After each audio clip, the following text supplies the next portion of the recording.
Jed, it's great to have you here. And I think the question on a lot of people's minds this year, what we've witnessed over the last 2 months, is it time to sell tech? Hey, Adam, thanks for having me.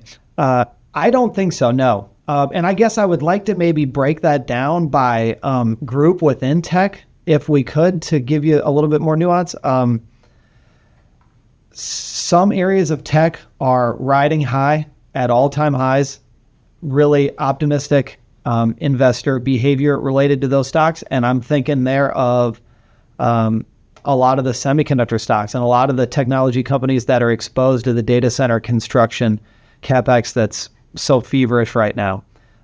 So for the Amphenol's of the world, Arista, those companies riding high, valuations are very high. They're earning really high margins on the products they're selling into these new data center construction projects. And so if you are up... Well, let me interrupt you. Those aren't tech companies, are they? They're construction companies. The two you just mentioned. Who are they? So Amphenol, technically it is listed as a technology company. They're selling, copper cables and interconnect, devices, a lot of which are used in data centers. They also have other end markets, but tech is the one that's been growing, or data centers is the one that's been growing the fastest and is earning the highest margins. Arista Networks is a networking company, also technically a tech company. I think you might be citing some of the more like industrial focused companies, Comfort Systems of the world that are installing electrical and HVAC equipment that's used in data centers. Those stocks also riding high, but those are technically listed as industrials. Those stocks riding high.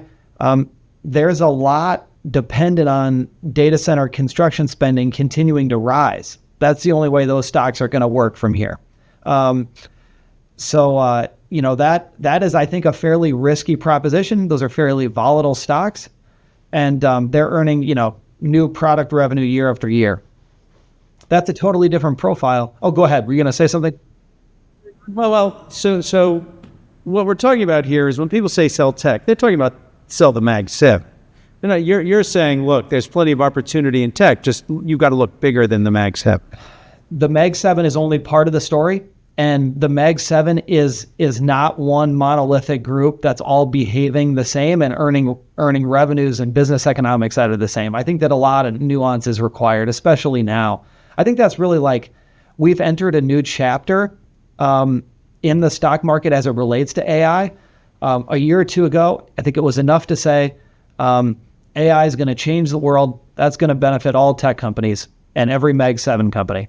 And that's how the market was behaving. Today, a lot more nuance is required, company by company, because we've reached the point now where AI is, it's proliferated to the point, usage has risen to the point where we are now, analyzing businesses one by one. AI is going to help this certain part of this business. It's going to hurt that part. What is the net? And in the case of software, another big group within tech, that sector is bombed out. It's down 30, 40, 50, 60% over the last couple months. Those stocks trade at historically low valuation multiples compared to their history, but still, healthy, decent multiples compared to the rest of the stock market. Are you allowed, you've named two companies, are you allowed to share companies where you might be investing or where you're advising your clients to look? Can you share those with us? Yeah, sure. So in software, we own Microsoft. That stock trades, toward the low end of its historical valuation. I believe it trades at 21 times earnings.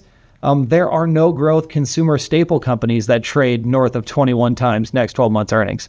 So I think expectations have declined. There's a lot of pessimism related to that stock, both because of their software exposure, but also because they're spending most of their operating cash flow on data center construction projects.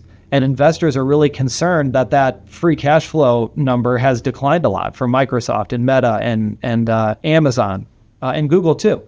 So, but Microsoft is a Mag 7. Who are the smaller companies that you're investing in or you're advising your clients to invest in that people are overlooking? Yeah, I think Tyler Technologies is a company that I think is overlooked, and it's kind of the baby that's been thrown out with the bathwater. So Tyler is a software business whose clients are cities, municipalities, counties, sometimes even states. So like small government entities, and they provide software to help just the basic operations of a city.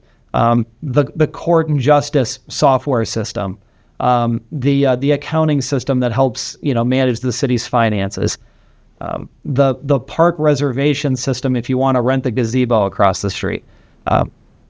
Who else? Yeah, ServiceNow is another one. ServiceNow is kind of the IT backbone of a lot of large enterprises.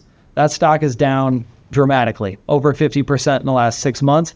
And I think it's a pretty good value these days. And I think that they are adopting AI into their own products and cross-selling those services more aggressively than just about any other software company in the world, with the exception of Microsoft. So when you hear people start to get worried about tech, and when people say tech, they're really talking the Mag 7. You've said you'd buy a Mag 7, Microsoft. What do you think when you hear people say time to get out?